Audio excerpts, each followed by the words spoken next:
Donc bonjour, on va maintenant parler des mesures de prévention contre la chute qu'on peut mettre en place. Et on a parlé déjà de l'environnement, mais on va pouvoir essayer d'aller un peu plus large et on va faire un focus particulier sur l'activité physique adaptée. Alors l'idée, c'est de connaître ces grands principes et de savoir quand et à qui référer les patients chuteurs notamment, et puis connaître les bienfaits de l'activité physique et peut-être certaines limites qui peuvent exister à l'activité physique du sujet âgé. Alors, déjà, je vais vous parler des personnes à qui on peut référer le patient chuteur, parce que bien sûr, il y a énormément de chutes dans la population, et vous l'avez vu dans l'épidémiologie, entre guillemets, et le nombre de patients chuteurs est important. Et les gériatres ne verront pas tout le monde, les urgentistes ne verront pas tout le monde, les médecins généralistes sont très exposés, et puis bien sûr, les pompiers, les soignants, infirmiers, etc., sont exposés aussi. Et donc, l'idée est de choisir un petit peu quel est le meilleur patient pour le meilleur professionnel de santé dans l'adressage.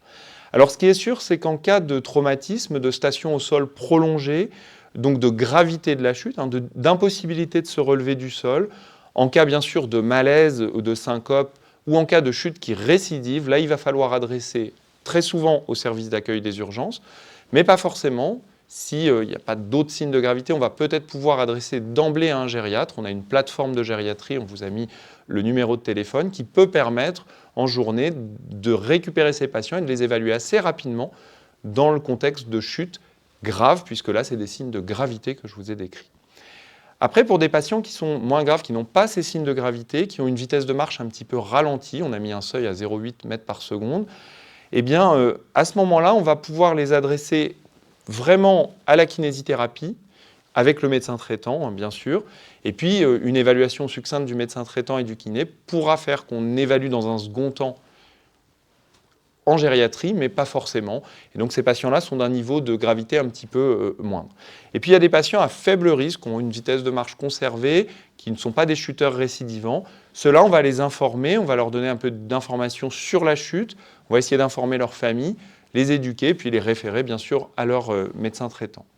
Alors, je vous ai mis un petit peu l'approche générale qu'on peut aborder pour tout patient chuteur, c'est-à-dire on doit faire un peu la même chose pour tous les patients, puis après, selon le degré de gravité, on va monter un petit peu l'engagement qu'on peut mettre sur ces mesures de prévention.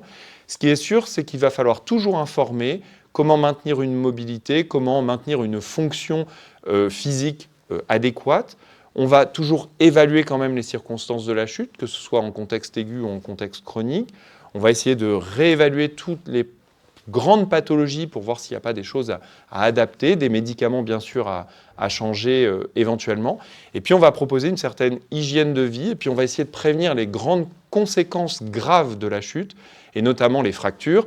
Et donc on va prévenir l'ostéoporose qui fragilise l'os. On va aller regarder bien sûr la vision, l'audition, les problèmes podologiques.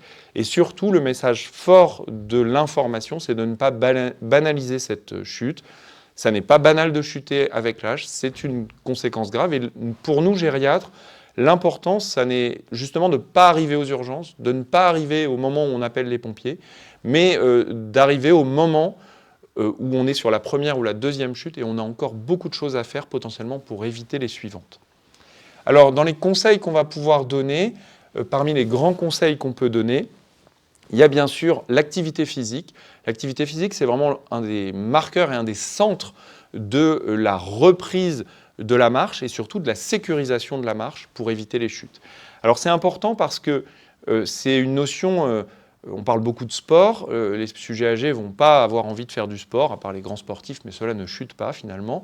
Et donc on va devoir les convaincre que faire un peu d'activité physique adaptée, c'est bénéfique pour leur santé. Alors, qu'est-ce qu'on peut proposer ? Un message important, c'est que la marche seule n'est probablement pas suffisante pour prévenir le risque de chute. Faire marcher les patients âgés, c'est très bien, c'est une bonne chose, c'est bon pour le cœur, c'est bon pour l'endurance, etc. Ça a plein d'autres bénéfices, mais pour éviter finalement le risque de chute, il va falloir travailler sur deux aspects principaux qui sont l'équilibre et le renforcement musculaire. Et pour renforcer le muscle, finalement, pour travailler l'équilibre, la marche n'est souvent pas suffisante. Et donc, on va faire des exercices assez fonctionnels qu'on peut faire dans des salles de sport à plus haute intensité pour des patients plus jeunes, ou pour des gens plus jeunes. Ça va être des steps, du step, de la marche un petit peu soit rapide, soit des squats, soit de la marche en tandem pour faire de l'équilibre. Et ça, on va adapter ça, bien sûr, aux capacités du patient et à ses pathologies sous-jacentes. Il faut que ce soit quand même suffisamment difficile, entre guillemets, et stimulant pour que ce soit efficace, mais bien sûr, toujours dans un environnement qui soit sécuritaire et faisable pour le patient, parce que sinon, il n'y aura pas d'adhésion du patient et ça ne marchera pas. Un exercice spécifique qui est souvent fait en kinésithérapie, c'est le travail de l'apprentissage du relevé du sol. L'idée, c'est de mettre en situation des patients, en sécurité, donc avec un kinésithérapeute, sur des tapis adaptés, etc., et leur apprendre à se relever du sol, faire les bons gestes pour se relever du sol. Alors ça, c'est important parce qu'en fait, on réussit bien des choses qu'on a déjà fait, et en contexte d'urgence, en contexte de chute, on est vite traumatisé, les patients sont en grande difficulté, sont un peu stressés par cet événement, et s'ils sont dans quelque chose qu'ils ont déjà fait, ce sera plus facile de se relever que s'ils sont dans quelque chose qu'ils n'ont jamais fait. Et donc là, on leur apprend un petit peu à se relever du sol dans des conditions sécures pour pouvoir arriver à un bon résultat. Je vous ai présenté un programme qui est le programme Vivifrail, qui est un programme d'auto-activité physique un petit peu, qui n'est pas spécifique pour la chute, mais qui peut être utilisé dans la chute. Et donc vous verrez, il y a différentes vidéos qui décrivent des activités physiques d'intensité différentes, qui travaillent à la fois sur la force, l'équilibre, il y a aussi des choses sur l'endurance et la souplesse, mais j'ai focus vraiment sur ces éléments-là. Ce programme, il peut être proposé par les médecins généralistes, par les médecins gériatres, et ce programme, il consiste à évaluer un petit peu le risque de chute et évaluer le risque, entre guillemets, la performance physique du patient. Et on va pouvoir proposer un programme très intense ou intense pour des patients avec une bonne performance physique à faible risque de chute et des programmes de plus petite intensité pour des patients qui sont déjà peu mobiles mais qui vont pouvoir quand même faire un peu d'exercice de renforcement. Donc c'est un programme un peu à la carte destiné à différents types de patients. Il y a en plus des conseils d'hygiène de vie qu'on peut proposer. Juste un petit mot sur dans quelle modalité, comment on peut faire de l'activité physique. Alors là, il y a plein de modalités possibles. Il y a l'auto-rééducation, auto-activité physique. Il y a les kinésithérapeutes qui vont pouvoir faire dans 2 ou 3 séances de l'activité physique. Il y a aussi les professeurs d'activité physique adaptée. Et il y a beaucoup de centres maintenant qui ouvrent des clubs de sport qui ont des professeurs d'activité physique adaptée, et puis des maisons sport santé. Je vous ai mis le lien mail le lien internet pour pouvoir accéder à ces maisons sport santé et qui proposent de l'activité physique adaptée à des patients qui potentiellement auraient un bénéfice à cette activité physique et qui sont sortis un petit peu de ce cadre. Ça peut être en groupe, ça peut être seul, ça peut être individuel, ça dépend un petit peu des patients. Et puis il y a un aspect vraiment motivationnel qui est important. Donc ça peut être du coaching, de la supervision. On sait qu'il faut ramener les patients vers de l'activité physique et ça c'est parfois un peu difficile. On commence à faible intensité et puis on va monter progressivement au fil des semaines.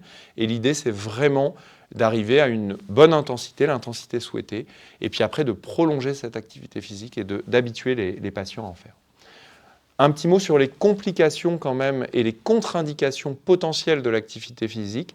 Alors il y a quelques contre-indications, c'est vrai, les pathologies cardiaques très sévères, les pathologies neurologiques instables, les fractures récentes bien sûr, etc. Donc ça c'est des contre-indications, c'est évalué par le médecin, il n'y a pas de problème là-dessus. Mais en fait il n'y a pas tant de contre-indications que ça. Il y a quelques limites, c'est le fait d'avoir des douleurs parfois, d'être en sécurité, etc. Donc ça, il va falloir sécuriser l'environnement et puis vérifier que le patient n'est pas douloureux lors de l'activité. Et surtout, il y a beaucoup de freins, mais les freins, c'est souvent des freins qu'on peut lever potentiellement. C'est le refus du patient, c'est l'absence de motivation, c'est la peur du regard des autres de venir dans une salle de sport, c'est la difficulté d'accès aux installations, on peut être assez loin de la maison de sport, etc. Donc tout ça, il faut essayer de les lever, il y a plein de moyens. Ce n'est pas toujours simple, mais en tout cas, c'est à nous de convaincre aussi les patients des bienfaits de l'activité physique.